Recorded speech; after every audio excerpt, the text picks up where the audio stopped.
What's going on, everybody? So, as you can see, championship on hand, Raw shirt. It must mean it's a Raw after Royal Rumble review, and that's what this is. The crowd lived up to the hype. Well, you know what? They wasn't disappointed. I'll put it that way. Well, they kicked it off with Pat McAfee, and this episode of Monday Night Raw addressed the dynamic change when it comes to the announcer table. As you know, Michael Cole and Corey Graves with the announcer team on SmackDown because Kevin Patrick has been let go. So now, apparently, we don't know how long it lasts, but for the foreseeable future, Michael Cole and Pat McAfee will be the announcer team on Monday Night Raw, and Corey Graves, I'm assuming since Wade Barrett was there, I guess it's going to be Corey Graves and Wade Barrett on SmackDown. But we do know it's going to be Pat McAfee and Michael Cole going forward. So I'm assuming when we get to SmackDown, we're going to see Wade Barrett with Corey. But they kicked it off with the photo as you see on the screen. I think this is the first time since I started doing that where my little top header photo is actually the first segment, and that is CM Punk dressing. Yes, and that's right. You see it in the picture. He have a cast on. So after the Royal Rumble, it was reports that came out that CM Punk got injured during the Royal Rumble. People reporting said that it happened during the Future Shot DDT from Drew McIntyre. I guess they saying that after I didn't notice it. I mean, I did notice him roll away, but they said when he rolled away, he was like holding his arm, and he was talking to the medical staff, and he basically suffered the same injury that Cody Rhodes had suffered. He suffered a torn pec or pectoral muscle. And that's basically what he came out. He came out to confirm the rumors that he did indeed suffer the injury, and that he tried to bargain and figure out a way to, like Seth Rollins, limp his way to WrestleMania to still have his main event. He even wanted to go to Elimination Chamber and win and try to win that and go to the main event of WrestleMania, but he said it's just not in the cards. That they said there was no way that was going to happen. And that he is indeed going to be out for, what is that, like 4 to 6 months that it takes to recover from that. So he's out almost just as long as Charlotte Flair. He gave a heartfelt speech about not having sour grapes about it because there's somebody he know who is battling cancer, and this is just a flesh wound compared to that battle and that courage that he had to take to battle cancer.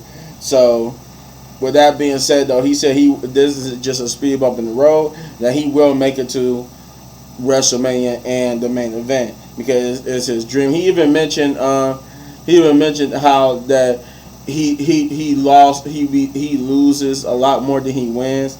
And he even made reference to his time in the UFC. And he said, did anybody see that? He said, yeah, didn't go too well for me, but I did it because it was a dream of mine. And he was scared to death, and that made him want to do it because he was scared of it. So he did it to conquer that fear.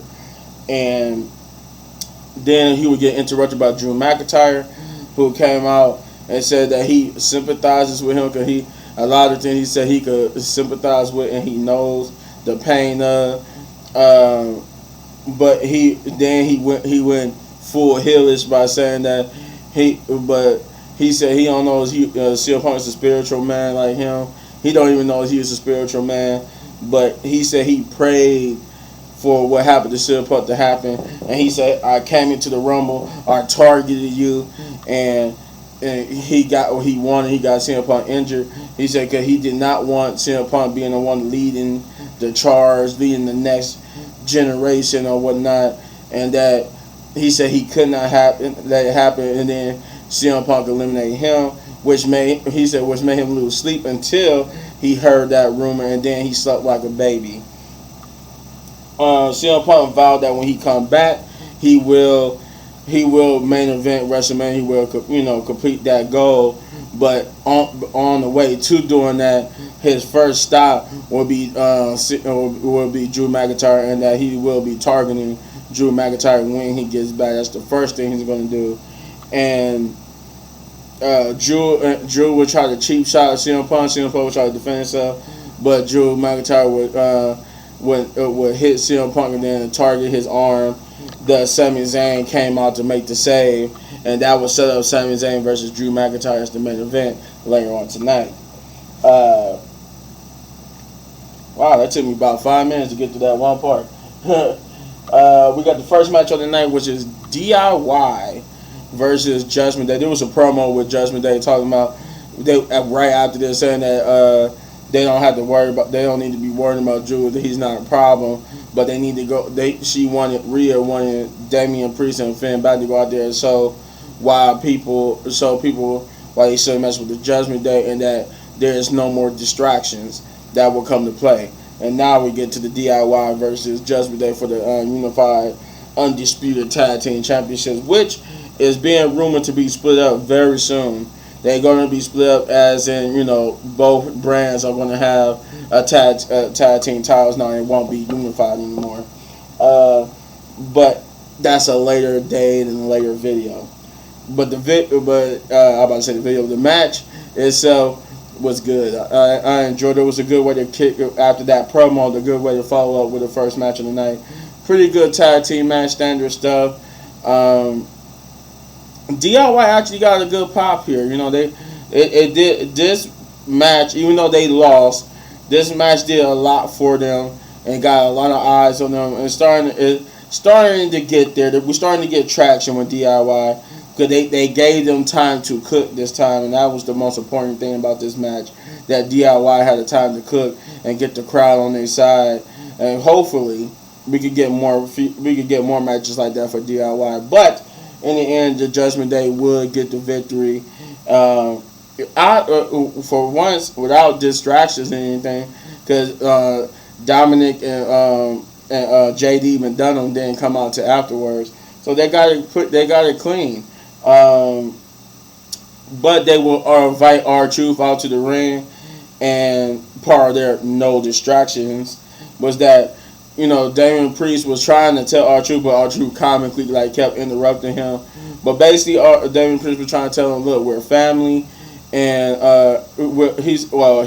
R-Truth thought they was family, but he said that's just it, Truth. Judgment Day is a family, and what I've been trying to tell you is you're not a part of that. You're not a part of Judgment Day, not part of the crew. But earlier he made a promise to R-Truth that he wouldn't hurt him or touch him or beat him up or do anything like that. And and that leads into this next part when he said, look, Truth, I think you're a good guy, a funny guy, and I like you. I really do. That's why I'm not going to be the one to do this. And he's sitting on for Dominic. He said Dominic. He said Dominic's name, and JD struck the first blow, and Dominic and JD would jump R-Truth and rip the Judgment Day shirt off of him. This would Finn Balor watch, and this would bring out the Miz, who would try to come out for the save, but then all the Judgment Day would beat on the Miz, and leave both the Miz and R-Truth laying in the ring, standing tall. The good thing about this, I'm guessing we're going to really get a full-on Awesome Truth reunion. I'm guessing this is going to be the start of the Awesome Truth feud. So it's going to be interesting when DIY is kind of still in the picture, and now the Awesome Truth. Well, I want to see how they go, where they go with R-Truth being, maybe he finally realized they betrayed him and stuff like that. But we got what's next? We got a quick match with Shayna Baszler and Zoe Stark versus Piper and Chelsea Green. This was pretty much a okay match. It was like I said, it was quick, like a quick 5, maybe between, I would say 6 to 8 minute match. Nothing too special. They went in there, did their thing, got the victory. Nothing more, nothing. It wasn't bad, but it wasn't good because it was short. We got Cody Rhodes next coming out. Coming out. He basically to the ovation of the crowd and being announced as both the winners of last year and this year's Royal Rumble. And before he started, he just wanted. He said he wanted to take the time for Samantha Irvin to indulge him one more time in saying, introducing him like that again, and she did. She introduced him one more time as the winner of the 2023 and the 2024 Royal Rumble. And Cody Rhodes basically said he was coming out after joining. He said he understand that when people watch Monday Night Raw or come to the show, the live shows on actual Monday Night Raw, SmackDown, NXT, they come to as an escapism, as to escape their everyday lives and problems for a few hours. And he said it's their job to help you with that escapism. But he said on Saturday he needed us to help him with the escapism, and that led him to winning that Royal Rumble. So you want to take time to appreciate the fans for that and to make WrestleMania 40 official. But he would get interrupted by Seth Rollins, who basically came out to plead his case on why Cody shouldn't face Roman and face him, and basically saying that because his championship, the World Heavyweight Championship, is the dusty title, if you will, the workman's title, the blue collar title, the title that means something. He said, why would you want to fight Roman? We don't need Roman. We don't need the WWE Championship. He said, choose me. Why would you want to go challenge Roman for that Hollywood Championship, calling the championship basically the Hollywood Championship, the Hogan Championship, the championship that's for basically for liars and cheaters and people who politic their way up to the top. He said, where you go challenge him for the World Heavyweight Championship, the title that actually really means something. Because he said in the press, I think Cody said in the press conference that he was the man, or he was the guy. And Seth said, no, you're not the guy. Roman's not even the guy. I'm the guy, because I'm the guy who's been making the championship mean something. And he asked Cody to think about it, to which Cody said he would think about. He said it was ironic. He said not ironic, but he said the last thing he thought was he was going to be happy to think about it, but he promised to think about it, because he said he was going to plan to come out here and just make it official, but then he said, nah, I got something to think about. What's next? We're about to go through this pretty quickly. I'm trying to make this video short for you guys. I'm going to try. We got a match with Jey Uso versus Bronson Reed next, which was a good match. A good match with both Bronson Reed and Jey Uso, but more so Jey Uso, because while no championship was on the line, this was a big victory in the mid-card scene for Jey Uso as a singles competitor, and he looked very good as a singles competitor, man. I actually, in my personal opinion, I actually want Jey Uso to be the one to dethrone Gunther. But then they would have to, if they do go ahead with Jey versus Jimmy at WrestleMania, then it would have to be for the IC Championship. But I think they're going to give that win to Braun Breaker. Little short tidbit, because Braun Breaker, it's being reported that Braun Breaker is taking Brock Lesnar's spots for right now, unless Brock Lesnar, they do decide to bring Brock Lesnar back. But yeah, good match for Jey and Bronson Reed, with Jey coming out as the victor. We had a little backstage promo where we see Andrade, and he basically got signed to the Raw brand, and Nick Aldis made an appearance as he was there, because he was, as a courtesy, I guess Adam Pearce called him so he could have both winners of the Royal Rumble on his show.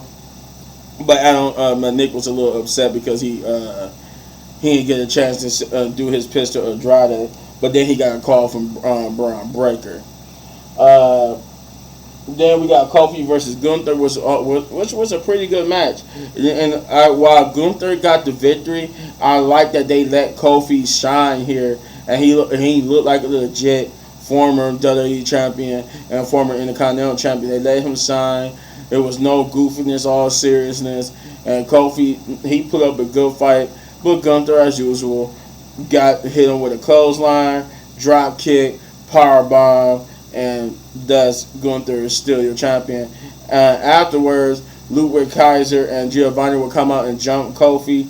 Then Xavier will come up and try to help Kofi, but they will both beat up both Kofi and Xavier to stand tall. We got another quick match of the Kabuki Warriors versus Tegan Knox and Natalya, which was actually better than the other, which was better than the Shayna and Zoe one, because this went on just a little bit longer and actually made good. It actually made Tegan look good in this match, along with the Kabuki Warriors. Natalya didn't really need it. We know she's good, but the Kabuki Warriors would get the victory with Kaden Carter and Katana Chance backstage watching, and then it was revealed that they would challenge for they would get their rematch for the titles next week on Monday Night Raw. The one thing I would say about Tegan, I want them to lean in more with her. I want them to lean in all the way with her Lady Kane gimmick, because she did it a little bit at the Royal Rumble when she chokeslammed somebody. I really think if they want to push her, if you push her seriously, she should lean into that, because people like her Lady Kane gimmick. We get the Bayley promo next, where Bayley coming out to the ring. The Kabuki Warriors stayed in the ring, will be joined by Dakota Kai, and they basically celebrated her victory and did a "I told you so." Everybody was doubting me. Everybody was doubting Damage Control, saying that I wasn't who I used to be after returning from injury. The Damage Control wasn't going to go nowhere, but they proved them wrong. And it looked like she was getting ready to say something about Rhea, or maybe choosing Rhea, but Rhea Ripley would come out. She also mentioned how she beat Ripley's record, because I think Rhea Ripley set the record for the longest woman in the Royal Rumble, and then Bayley broke that. And Rhea came out and said the only reason why you broke my record is because I wasn't in it, and that she warns her not to choose. She tells her that if you could choose Io and go to WrestleMania, but if you choose me, the goal that Damage Control has right now is the goal that they're gonna keep. And that before she could finish, she would get jumped by Nia Jax, who would beat her up and throw her in the ring and hit her with 3 leg drops, and then confront Bayley, taking the mic from Bayley, telling her basically the same thing that Rhea just said: choose Io, choose any champion, but don't choose Rhea, because Rhea won't be making it to WrestleMania. And Bayley said that she was getting ready to say that she's going to make her decision on SmackDown, and with Nia just going, yeah, good, that's a good decision. Then we got then we got the main event, which is Sami Zayn versus Drew McIntyre, which was it wasn't the best of matches for a main event, but it wasn't a worst one either. I say it's right there. I won't even say it's meh. It was good. It was a good one, but it could have been a lot better. But it was good to see Sami Zayn get his one-on-one rematch with Drew McIntyre. Good fight, good bout. They did. It was a little controversy. Drew McIntyre and them went at it. They didn't do like the Drew being the powerhouse he is, overpowering Sammy too much. Sammy did get just a good enough offense in to make the match believable. And the ending came when he tried to get a Haluna kick on Drew McIntyre, but Drew McIntyre would duck and put his guard up, and as he ducked at the last moment and put his guard up, and thus Sammy inadvertently low blowed himself. Drew did not low blow Sammy. Sammy low blowed Sammy, because his momentum carried his nether regions into Drew's fist, because all Drew did was just duck down and go like this, and Sammy basically ran into it and low blowed himself. He would get a Claymore, and 1, 2, 3. Drew McIntyre's your winner. And Drew has descended into full heel territory, because he did not care. He won his hand waves. He did not get the referee to try to check on Sammy.